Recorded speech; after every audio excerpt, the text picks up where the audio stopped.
দর্শক, আপনাদেরকে স্বাগত জানাচ্ছি মনের কথায়। আজ আমরা কথা বলবো আব্দুল মতিনের সাথে।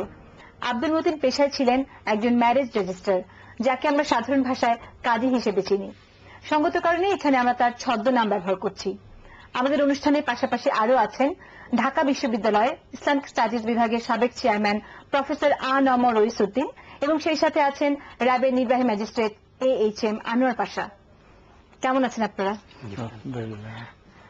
আপনারা জানেন যে আমাদের এখানে পর্দার আড়ালে একটি আসন আছে এবং সেখানে আব্দুল মতিন এসে বসবেন এবং আমরা তার সাথে কথা বলবো। আব্দুল মতিন, আপনাকে অনুরোধ জানাচ্ছি আপনার আসনে এসে বসবার জন্য।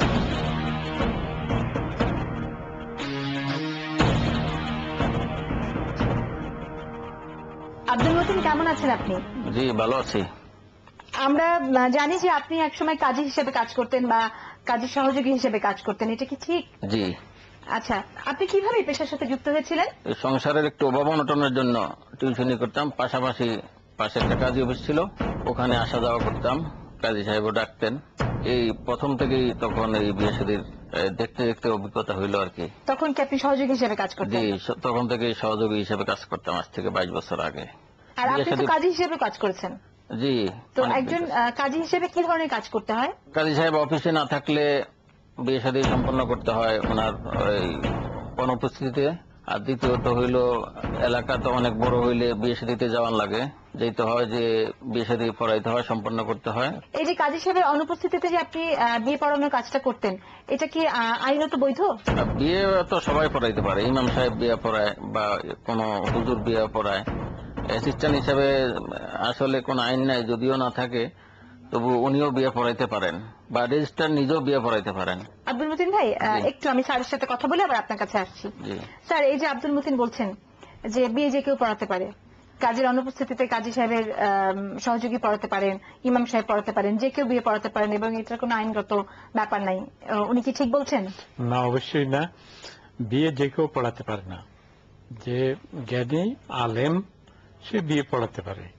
এবং বিয়ে, কিন্তু ওটা যে বললেন যে এর কোন আইন নেই, আইন আছে। আইন আছে মানে বিভিন্ন এলাকায় আমাদের দেশে, যেমন ঢাকা শহরে বিভিন্ন এলাকায় কাজী, লাইসেন্সধারী কাজী আছে, বৈধ, যাদেরকে গভর্নমেন্ট থেকে যারা নিয়েছে, রেজিস্ট্রেশন নিয়েছে। সুতরাং তারা ছাড়া অন্য কেউ বিয়ে পড়ালে সেটা বৈধ হবে না। বৈধ মানে কি, আইন ভঙ্গ হবে, কিন্তু বিয়ে হবে। যেমন একজন লোক, যে কোনো মৌলানা সাহেব, আলেম মানুষ, তিনি যদি স্বামী স্ত্রী অর্থাৎ বর এবং কনে যদি রাজি থাকে, দুইজন সাক্ষী অথবা একজন পুরুষ দুজন নারী সাক্ষী, মানে দুইজন সাক্ষী যদি থাকে, বিয়ে বৈধ হয়ে যাবে। কিন্তু লিগ্যাল হবে না। লিগ্যাল হবে মানে সরকারের যে নিয়ম আছে, যে একজন লাইসেন্সধারী কাজী হতে হবে, বিয়ের ম্যারেজ রেজিস্ট্রার হতে হবে এবং তিনি ওই নিয়ম অনুযায়ী বিয়ে পড়াতে পারবে। ওই যে বললো যে যে কেউ বিয়ে পড়ালে বিয়ে হয়ে যাবে না। তবে এখানে দুটো জিনিস, একটা হচ্ছে বিয়ে পড়ানো আর একটা হচ্ছে বিয়ে রেজিস্ট্রেশন। বিয়ে পড়ানোর কথা তিনি বলেছেন, বিয়ে যে কেউ পড়াতে পারেন, কিছু ক্রাইটেরিয়া আপনি বলেছেন সেটা।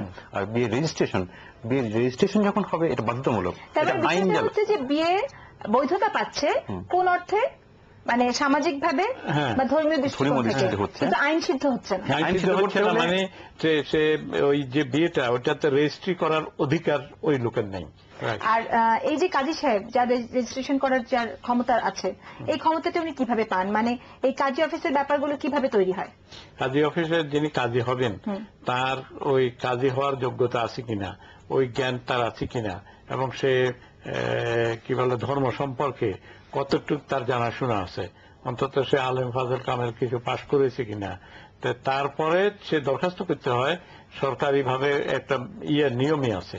ওই নিয়মে সে দরখাস্ত করার পরে যদি দেখে যে না তার যোগ্যতা আছে, তাহলে তাকে রেজিস্ট্রেশন দেওয়া হয় এবং সে তখন লাইসেন্সধারী হয়ে যায়। পাশা, আপনার কাছে জানতে চাইবো যে মুসলিম বিবাহ ও তালাক রেজিস্ট্রেশন আইনে এই প্রসঙ্গে কি বলা হয়েছে? এই যে আইনটার কথা বলেছেন, এর সাথে একটা বিধিমালাও আছে। এখানে বিস্তারিত উল্লেখ করা আছে যে কিভাবে কাজী নিয়োগ হবে এবং তাদের কি যোগ্যতা, সবকিছু এখানে আছে। তো কাজীর যোগ্যতা হচ্ছে সেখানে উল্লেখ আছে, আলিম পাশ হতে হবে এবং তার বয়স 21 থেকে 40 বছরের মধ্যে হতে হবে এবং তাকে অবশ্যই ওই এলাকার বাসিন্দা হতে হবে। আর সরকার নির্ধারণ করে ওই দিয়েছে, এলাকার মানে যে অঞ্চলে কাজী অফিসটা আছে সেই এলাকার বাসিন্দা হতে হবে। জি, সরকার নির্ধারণ করে দেয় কোন কোন এলাকায় কাজী, প্রতিটা নির্দিষ্ট এলাকার জন্য একজন করে কাজী নির্ধারণ এই করা এলাকাটা আছে। কিভাবে নির্ধারিত হয়? এটা মানে রাজধানীতে এটি প্রতি ওয়ার্ডে একজন, এছাড়া প্রতি ইউনিয়নে একজন, আর পৌরসভায় 2টি বা 3টি ওয়ার্ডের জন্য একজন করে সরকার নির্ধারণ করে দিয়েছে একজন কাজী থাকবে এক নির্দিষ্ট এলাকায়। আচ্ছা আচ্ছা। তো এই প্রতিটা এলাকায় যে কাজী যখন নিয়োগ করা হয়, এটা 3 জনের একটা প্যানেল করা হয়, আর একটা উপদেষ্টা কমিটি থাকে। সেই কমিটিতে এটি 3 জনের প্যানেল হওয়ার পরে এটি সরকারের কাছে যায় মন্ত্রণালয়, সেখান থেকে কাজীটা নিয়োগ হয়ে থাকে। সিলেকশন কমিটি সিলেক্ট করে দেওয়ার পরে 3 জনের প্যানেল করার পরে সেটা মন্ত্রণালয় থেকে। আচ্ছা, এই যে বলছিলেন যে 21 থেকে 40 বছরের মধ্যে হতে হয়, তার মানে হচ্ছে কি 21 থেকে 40 বছরের মধ্যে সে অ্যাপ্লাই করতে পারে, দরখাস্ত করতে পারে। আর কাজী যখন মানে একজন কাজী রিটায়ার করেন কবে? 65 বছর বয়সে অটোমেটিক রিটায়ারমেন্টে চলে যাবেন। আচ্ছা আচ্ছা। আর এটি কোনো সরকারি চাকরি না, এটি আপনার লাইসেন্স, তিনি লাইসেন্স পাবেন। সরকার লাইসেন্স দিচ্ছে, কিন্তু এটা কোনো সরকারি চাকরি না। সরকারি চাকরি না। আচ্ছা, আমাদের দর্শকদের জন্য আপনি এই পুরো ব্যাপারটা আরেকবার একটু বলবেন, এই ফিটা কিভাবে নির্ধারিত হয়? প্রতি লক্ষ টাকা দেনমোহরে 1250 টাকা হিসেবে কাজী ফি পাবেন। এটি 4 লক্ষ টাকা পর্যন্ত এটি প্রযোজ্য। অর্থাৎ 4 লক্ষ টাকায় মোট 5,000 টাকা ফি পাচ্ছেন। আর 4 লক্ষ টাকার বেশি যদি দেনমোহর হয়ে থাকে, তাহলে সেই ক্ষেত্রে প্রতি লক্ষ টাকায় 100 টাকা হারে কাজী ফি পেয়ে থাকেন। এই হচ্ছে বিয়ে পড়ানোর সময় দেনমোহরের উপর বেস করে কাজী যে ফিটা পান। সুপ্রিয় দর্শক, আলোচনার এই পর্যায়ে নিচ্ছে ছোট্ট একটি, এরপর ফিরে এলাম মনের কথায়। আমরা কথা বলছিলাম আব্দুল মতিনের সাথে, যিনি ম্যারেজ রেজিস্ট্রার হিসেবে কাজ করতেন, কিন্তু তার কোনো লাইসেন্স ছিল না। আর আমাদের অনুষ্ঠানে আজকে আরো আছেন ঢাকা বিশ্ববিদ্যালয় ইসলামিক স্টাডিজ বিভাগের সাবেক চেয়ারম্যান প্রফেসর আ.ন.ম রইসুদ্দিন, এবং আছেন র্যাবের নির্বাহী ম্যাজিস্ট্রেট এ.এইচ.এম. আনোয়ার পাশা। আচ্ছা, আব্দুল মতিন সাহেব, আপনি কি পাশ করেছিলেন? কামেল পাস করেছি। তো তারপর আপনি পূর্ণাঙ্গ কাজী হলেন? জি। আচ্ছা, তো আপনার লাইসেন্স ছিল? আমার লাইসেন্স পূর্ণাঙ্গ ছিল না, আমি যার আন্ডারে কাজ করতাম ওনার লাইসেন্স ছিল। কিন্তু ওই লাইসেন্স দিয়ে তো আপনার বিয়ে পড়ানোর মানে এটা থাকার কথা না, ক্ষমতাটা থাকার কথা না। একই সময় দেখা গেছে শুক্রবারে জুমার পরে একই টাইমে 3-4-5টা বিয়ে চলে আসে, কিন্তু একজনের পক্ষে এই 3-4টা বিয়ে পড়ানো সম্ভব হয় না, বিদায়ী একজন অ্যাসিস্ট্যান্ট বা 2 জন তার সহকারী প্রয়োজন হয়। এই জন্য ওনারা সব জায়গায় 2-3 জন 3-4 জন অ্যাসিস্ট্যান্ট পর্যন্ত ওনারা ব্যক্তিগতভাবে নেন বিয়ে শাদী পড়ানোর জন্য। তারপরে আপনারা বিয়ে শাদী পড়ানোর পরে তারপরে এটা আইন সিদ্ধ হয় কিভাবে? আইন সিদ্ধ হয়, আমরা ওনার কাছে যে সই স্বাক্ষর গুলা নিয়ে ওনার কাছে আসি, রেজিস্টার করে ফিসটা জমা দেই, তারপরে আমরা ওই যে খসড়া যেগুলো আছে এগুলা জমা দিই। রেজিস্ট্রার সাহেব ওই ভিত্তিতেই সমস্ত ওই যে কাবিনগুলা উনি রেজিস্ট্রি করেন। আচ্ছা, এখানে যেমন বলছি যে সরকারি নিয়ম অনুযায়ী কাজী সাহেবকে যে এলাকায় কাজী অফিস, সেখানে আবাসিক হতে হবে। জি জি, সম্ভবত এইসব সমস্যাগুলো সমাধানের জন্যই তো কাজী সাহেব কি আবাসিক থাকেন? জি, ওনার প্রত্যেকে আসলে আগে এই আইনগুলা খুব সিরিয়াস ছিল না, ইদানিং কালে খুব জরুরি দেখা দিয়েছে। স্থায়ী বাসিন্দা হইতে হবে ওই এলাকার, যে এলাকা কাজী সাহেব আপনার দরখাস্ত করেন অর্থাৎ কাজী হন, আর সেটা মনে করেন প্রত্যয়ন করেন ইউনিয়ন পরিষদের চেয়ারম্যান অথবা ওয়ার্ডের কমিশনার। আচ্ছা, একটা বিয়ে পড়ানোর পুরো প্রক্রিয়াটা আপনি বলেন। এখানে কাজে বসে ছেলে আসে, মেয়ে আসে, ছেলের পক্ষের অভিভাবক মেয়ের পক্ষের অভিভাবক আসলো, তারপর আসার পরে আমরা জিজ্ঞাসাবাদ করি মেয়ের বয়স কত, ছেলের বয়স কত, বা দেখলে তো অনেক সময় বোঝা যায়। আগে ছিল এই প্রক্রিয়াটা আর কি, যখন আপনার জাতীয় পরিচয়পত্র ছিল না, জন্ম নিবন্ধনের প্রচলনটা ছিল না, তখন এগুলা দেখতাম, এগুলা দেখে বয়স দেখে গার্জিয়ান হিসাব করে তার সে কি জব করে কি কাজ করে এগুলা দেখে বিয়ে শাদী। আর এখন এই জন্ম নিবন্ধন এবং জাতীয় পরিচয়পত্র বিষয়টা আপনারা সম্পূর্ণ দেখে নেন? এখন তো বাধ্যতামূলক করেছে সরকার। এর আগে হাইকোর্টের আদেশ ছিল, হাইকোর্টের আদেশ অনুযায়ী অনেকে পালন করত, কিন্তু গভর্নমেন্ট গেজেট দিছে আপনার 10ই এপ্রিল 2011 সালে। আপনার গেজেট দেওয়ার পরে এখন বাধ্যতামূলক হয়েছে জাতীয় জন্ম নিবন্ধন এবং জাতীয় পরিচয়পত্র। এই যে দেনমোহরের ব্যাপারটা যেটা পাশা স্যার বলছিলেন, তো ওইখানে আপনারা কি দেনমোহরের ব্যাপারে কোন রকম ভাবে আপনাদের মতামত রাখেন? কারণ দেনমোহর বাড়লে তো আপনাদের ফি ব্যাপারটা বেড়ে যায়। আসলে কি ঠিক বলছেন, কারণ এখানে অভিভাবকরা নির্ধারণ করে, ছেলে মেয়ে নির্ধারণ করে, আমাদের এখানে হস্তক্ষেপ নাই যে আমাদের দেনমোহর বাড়লে ফিস বাড়বে, এমন কোন এখতিয়ার আমাদের নেইও, আমরা বলিও না। অনেক সময় দায়িত্ব দেওয়া হইলেও আমরা বলি না, না এটা নিয়ে সমস্যা হয়। অনেক জায়গায় বিয়ে ভেঙ্গেও গেছে, দিনমোহর নিয়ে, উকিল নিয়ে। আসলেই এগুলা এত বড় বাড়াবাড়ি করা ঠিক না। কাজী অফিসে কি নিয়ম কানুন গুলো লিখিত ভাবে রাখা হয়? এটা কিন্তু আইনে আছে, আপনার কাজী অফিসে ঝুলিয়ে রাখতে হবে, কিন্তু কাজী সাহেবরা রাখেন না। কেন রাখেন না? ওনাদের দুর্বলতা, আগে একটু বেশি নিতে পারলে একটু সুবিধা, এই জন্য আসলে অনেকে রাখেন না। স্যার, একজন ম্যারেজ রেজিস্ট্রারের কি দায়িত্ব, মানে তাকে একটা বিয়ে পড়ানোর সময় কি কি ধাপের মধ্যে দিয়ে যেতে হয়, বিয়ে পড়ানোর বা কি জন্য কি জিনিস নিশ্চিত করতে হয়? প্রথমে তার নিশ্চিত করতে হবে যে ওদের বিয়ের বয়স হয়েছে কিনা, দুজনেরই, বরকনের। তারপরে নিশ্চিত করতে হবে যে তারা দুজনেই সম্মত আছেন কিনা বিয়েতে। তারপরে হলো যে তার পারিবারিক ভাবে তাদের সাথে করার পরে যে ইসলামী শরিয়া মোতাবেক যে বিধানের নিয়ম আছে সেই নিয়ম অনুযায়ী ইজাব কবুল থাকতে হবে। অর্থাৎ একজন প্রপোজ করতে হবে, আরেকজন সেটাকে গ্রহণ করতে হবে। তো ইজাব কবুল হলো মেইন জিনিস। এবং যদি মানে গ্রহণ করা, সেটা যদি না হয়, আরেকজনে গিয়ে বললো যে না রাজি আছে, খুশি আছে, তো হবে না। তার মানে তার মূল বিষয় তার বয়স চেক করা এবং তারা সম্মত আছে কিনা সেটা খতিয়ে দেখা। স্যার, আপনার কাছে আমার একটা প্রশ্ন, সেটা হচ্ছে যে এই যে বিয়ের সাক্ষীর সময় একজন পুরুষ এবং দুজন নারী কেন? এটা পবিত্র কোরআনেই উল্লেখ আছে। আচ্ছা, যদি আপনি ব্যাখ্যাটা দেন। শুধু বিয়ের জন্য নয়, বরং যে কোনো সাক্ষীর ব্যাপারে সেখানে দুইজন নারী একজন পুরুষ, যদি আর দুইজন পুরুষ যদি হয় তাহলে অলরাইট। এখন সেটা কেন, এটা সম্পর্কে যেহেতু কোরআনের বিধান আছে, এর পরিপন্থী আমরা কিছু বলতে পারবো না। বিয়ে তো একটা আনন্দের ঘটনা।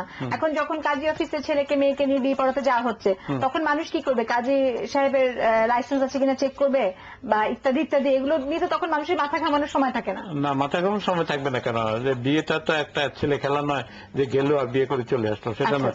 বহু আগে থেকে এই যে কাজী কে, ওই এলাকার কাজী কে, এবং তিনি বৈধ কাজী কিনা ইত্যাদি, ওইটা না হলে তো তারা নিজেরাই বিপদে পড়ে যাবেন। বৈধ কাজের কাছে যেতে হবে।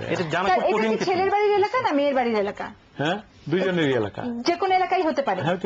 তবে ওই নির্দিষ্ট এলাকার কাজী না হলে নানা ধরনের সমস্যা হয়ে থাকে।